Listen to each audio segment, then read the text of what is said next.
परमात्मने नमः। श्रीमद्भगवत गीता अथ पंचमोध्याय कर्म संन्यास योग। अर्जुन उवाच संन्यासं कर्मणां कृष्ण पुनर्योगं च संससि यच्छ्रेययतयोरेकं तन्मे ब्रूहि सुनिश्चितम्। अर्जुन कहिले, हे कृष्ण, आपण कर्ममानंकर संन्यास को प्रशंसा करुछंती, पुनश्च कर्मयोगर मध्य प्रशंसा करुछंती। तेणु एही दुईटी मध्यरु जेउटी मो पई भल भावरे निश्चिंत कल्याणकर साधना हेबो ताहा मते कुहंतु। श्री भगवान उवाच संन्यास कर्मयोगश्च निःश्रेयसकार बुभौ तयोस्तु कर्म संन्यासात् कर्मयोग विशिष्यते। श्री भगवान कहिले, कर्म संन्यास और कर्मयोग ए उभय परम कल्याणकारक अटंती, किंतु एही दुईटी मध्यरु भी कर्म संन्यास अपेक्षा साधनारे सुगम होइथिबारु कर्मयोग श्रेष्ठ अटे।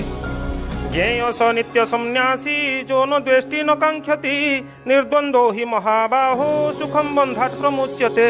हे अर्जुन, जो पुरुष कहा सहित द्वेष करती नहीं कि किछि आकांक्षा करती नहीं, सेही कर्मयोगी सदा सन्यासी बोला जिबार योग्य अटंती।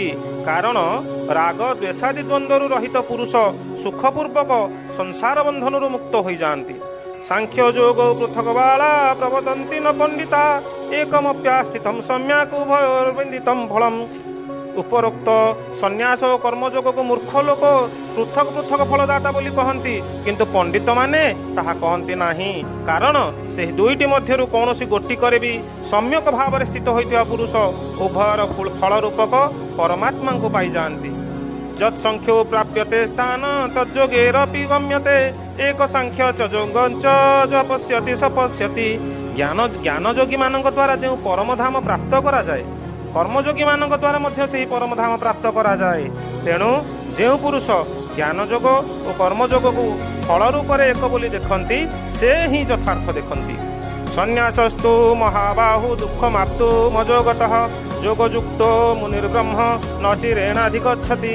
किंतु हे अर्जुन, कर्मयोग बिना संन्यास अर्थात मन इंद्रिय और शरीर द्वारा हेउथुवा सकल कर्म रे कर्तापन त्याग करि पारिबा कठिन एवं भगवत स्वरूप को मनन करुथुवा कर्मयोगी परम ब्रह्म परमात्मा को ही शीघ्र पाई जाती। योगयुक्त विशुद्धात्मा विजितात्मा जितेन्द्रिय सर्वभूतात्म भूतात्मा कुर्वन्नपि न लिप्यते। जहाँकर मन निज बसरे थाए, जे जितेन्द्रिय और जहाँकर अंतकरण विशुद्ध एवं सकल प्राणींकर आत्मरूप परमात्मा ही जहाँकर आत्मा, सेही कर्मयोगी कर्म करुथिले मध्य कर्म रे लिप्त हुअन्ति नाही। नैव किंचित करोमीति युक्तो मन्यते तत्त्ववित् पश्यन् शृणुन् स्पर्शन् जिघ्रन् अश्नन् गच्छन् स्वपन् श्वसन् प्रलपन् विसृजन् गृह्णन् उन्मिषन् निमिषन्नपि इन्द्रियाणीन्द्रियर्थेषु वर्तन्त इति धारयन्। तत्वज्ञ सांख्य योगी देखुथिले, शुणुथिले, छुईथिले, शुंघुथिले, खाउथिले, जाउथिले, शोइथिले, श्वासक्रिया करुथिले, कथा कहूथिले, त्याग करुथिले, ग्रहण करुथिले तथा आखि खोली बुलुथिले, बुझुथिले इत्यादि सबू करुथिले भी इंद्रिय माने ही निज निज अर्थ रे प्रवृत्त होउछन्ति बोली जानी मु किछि भी करू नाही बोली भाबिबा उचित। ब्रह्मणां ध्याय कर्माणि संग त्याक्ता करोति च लिप्यते न ससो पापेन पद्मपत्रमिवाम्भसा। जो पुरुष सकल कर्म परमात्मा ठारे अर्पण करी और आसक्ति त्याग करी कर्म करती, पद्मपत्र जेपरि जल द्वारा लिप्त हुए नहीं, सेहीपरि पुरुष सेपरि पाप द्वारा लिप्त हुअन्ति नहीं। कायेन मनसा बुद्धा केवलैरेन्द्रियैरपि योगिनः कर्म कुर्वन्ति संग त्यक्तात्मशुद्धये। कर्मयोगी माने ममत्व बुद्धि रहित होई केवल इंद्रिय मन बुद्धि और शरीर द्वारा मध्य सकल आसक्ति त्याग करी अंतकरणर शुद्धि निमित्त कर्म करन्ति। युक्त कर्म फलम त्यक्ता शान्तिमाप्नोति नैष्ठिकम् अयुक्त काम कारेण फले शक्तो निबध्यते। कर्मयोगी कर्म फल त्याग करी भगवत प्राप्ति रूपक शांति लाभ करती एवं सकाम पुरुष कामनार प्रेरणा द्वारा फलासक्त होई बंधन रे पड़े। सर्वकर्माणि मनसा संन्यासास्ते सुखम बसी नवद्वारे पुरे देहि नैव कुर्वन् कारयन्। अंतकरण को वशीभूत करी सांख्य योग आचरण करुथुवा पुरुष किछि न करी ओ न कराही नवद्वार विशिष्ट शरीर रूपक पुरे मन द्वारा सकल कर्म त्याग कर सच्चिदानंद घन परमात्मा स्वरूप आनंद पूर्वक अवस्थान करती। न कर्तृत्व न कर्माणि लोकस्य सृजति प्रभु न कर्म फल संयोग स्वभावस्तु प्रवर्तते। परमेश्वर मनुष्य मानकर कर्तापन को कर्म मानू किंबा कर्मफलर संजोग को रचना करती नहीं, किंतु स्वभाव अर्थात प्रकृति ही प्रवृत्त हुए। नादते कस्यचित् पापम न चैव सुकृतं विभु अज्ञानेन मृतं ज्ञानं तेन मुह्यन्ति जन्तवः। सर्वव्यापी परमेश्वर काहारी पाप कर्म कि काहारी शुभ कर्म को ग्रहण करती नहीं, किंतु अज्ञान द्वारा ज्ञान ढांकी होई रही, तेणु अज्ञानी मनुष्य माने मोहित होउछन्ति। ज्ञानेन तु तदा ज्ञानं जेषा नाशितमात्मनः तेषामादित्यवज्ञानं प्रकाशयति तत्परम्। किंतु जो मानकर सही अज्ञान परमात्मा तत्वज्ञान द्वारा नष्ट करा जाइछि, सेमानकर ज्ञान सूर्य सदृश सही सच्चिदानंद घन परमात्मा को प्रकाशित करिदिए। तद्बोधयस्तदात्मानस्तन्निष्ठास्तत्परायणः गच्छन्त पुनरावृत्तिं ज्ञान निर्धूत कलमसाः। जो मानकर मन तद्रूप हो जाइछि, जो मानकर बुद्धि तद्रूप हो जाइछि और सच्चिदानंद घन परमात्मा ठारे जो माने निरंतर एक ही भाव स्थित अटंती, एतादृश तत्परायण पुरुष माने ज्ञान द्वारा पापरहित होई अपुनरावृत्ति अर्थात परमागति प्राप्त हुअन्ति। विद्या विनय संपन्ने ब्राह्मणे गविहस्तिनि सुनि चैव स्वपाक्वे च पंडिता समदर्शिन। सही ज्ञानी माने विद्या और विनय युक्त ब्राह्मणों ठारे तथा गो हस्ती कुकुर एवं चंडाल ठारे मध्य समदर्शी होइथान्ति। इहैव तर्जित सर्गो चेषां साम्ये स्थित मनः निर्दोषं हि समं ब्रह्म तस्माद् ब्रह्मणि ते स्थिता। जो मानकर मन समभाव अवस्थित सेमानक द्वारा ही जीवित अवस्था ही समग्र संसार विजित होइथाए। जेहेतु सच्चिदानंद घन परमात्मा निर्दोष और सम, तेणु सेमाने सच्चिदानंद घन परमात्मा ठारे ही अवस्थान करिथान्ति। न प्रहुष्येत् प्रियं प्राप्यं नोद्विजेत् प्राप्य च प्रियं स्थिर बुद्धिरसमूढ़ो ब्रह्मविद् ब्रह्मणि स्थितः। जो पुरुष प्रिय वस्तु प्राप्त होई हर्षित हुअन्ति नहीं कि अप्रिय वस्तु प्राप्त होई उद्विग्न हुअन्ति नहीं, सही स्थिर बुद्धि संशय रहित ब्रह्मवेदा पुरुष सच्चिदानंद घन परम ब्रह्म परमात्मा रे एक ही भाव रे नित्य स्थित अटंती।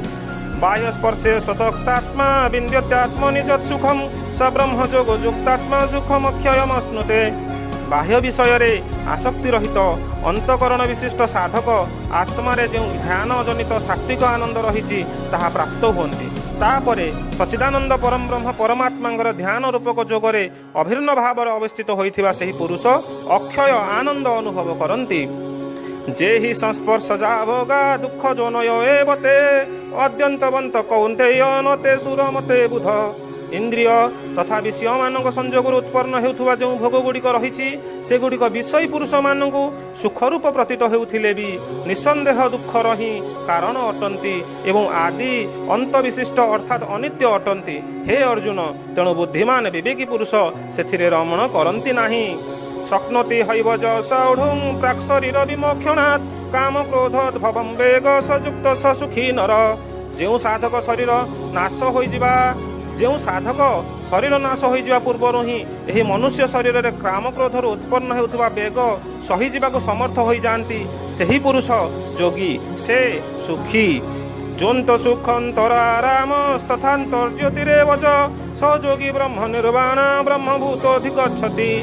जो पुरुष ब्रह्मभिन्न अन्य किछि नाही बोली निश्चय करी समष्टि अंतरात्मा ही सुखयुक्त आत्मा रमणकारी तथा आत्मा ही ज्ञानयुक्त अटंती सच्चिदानंद घन परम ब्रह्म परमात्मा सहित एक ही भाव प्राप्त सही सांख्य योगी शांत ब्रह्म को प्राप्त होइथान्ति। लभन्ते ब्रह्म निर्वाण मृषय क्षीण कलमसा छिन्न द्वैधा यथात्मानं सर्वभूत हिते रता। जो मानकर सकल पाप नष्ट हो जाइछि, जो मानकर सकल संशय ज्ञान द्वारा निवृत्त हो जाइछि, जो माने सकल प्राणी हित रत एवं जो मानकर विजित मन निश्चल भाव में परमात्मा ठारे स्थित सही ब्रह्मवेदा पुरुष माने शांत ब्रह्म को प्राप्त हुअन्ति। काम क्रोध विजुक्तानां ज्योतिनां ज्योतचेतसाम् अभितो ब्रह्म निर्वाणं वर्तते विदितात्मनाम्। काम क्रोध रहित विजित चित्त एवं परम ब्रह्म परमात्मा साक्षात्कार करिथिबा ज्ञानी पुरुष मानक पई सकल दिगरे शांत परम ब्रह्म परमात्मा ही परिपूर्ण होई रहिथान्ति। स्पर्शान् कृत्वा बहिर्बाह्यं चक्षुश्चैवान्तरे भ्रुवौ प्राणपानौ समो कृत्वा नासाभ्यन्तरचारणौ जतेन्द्रिय मनोर्बुद्धिर्मुनिर्मोक्षपरायण विगतेच्छा भय क्रोधो च सदा मुक्त एव सः। बाह्य विषय भगवान को चिंतन न करी से सबको बाहर ही त्याग करदे एवं नेत्रर दृष्टि भ्रूद्वयर मध्यवर्ती स्थान में निबद्ध करी नासिका द्वयर अभ्यंतर विचरण करुवा प्राण और अपान वायु को समगति करी जो मोक्षपरायण मुनि मन बुद्धि और इंद्रिय मान को संयत करिथांती इच्छा भय और क्रोधरु रहितिबा सेही मुनि सर्वदा मुक्त ही अटंती भोक्तारम यज्ञ तपसा सर्वलोक महेश्वरम सुहृद सर्वभूतानां ज्ञात्वा शांति मूर्छति मोर भक्त मते सकल यज्ञर ओ तपर भोक्ता समस्त लोकर ईश्वर मानकर भी ईश्वर तथा सकल प्राणी मानकर सुहृद अर्थात स्वार्थरहित दयालु और प्रेमी बोली तत्वतः जानिपारी शांति प्राप्त हुअन्ति। ओम तस्यजित् श्रीमद्भगवत गीता उपनिषत्सु ब्रह्म विद्यायां योगशास्त्रे श्रीकृष्णार्जुन संवादे कर्म संन्यास योगो नाम पंचमोऽध्याय। ओम नमो भगवते वासुदेवाय समर्पयामि।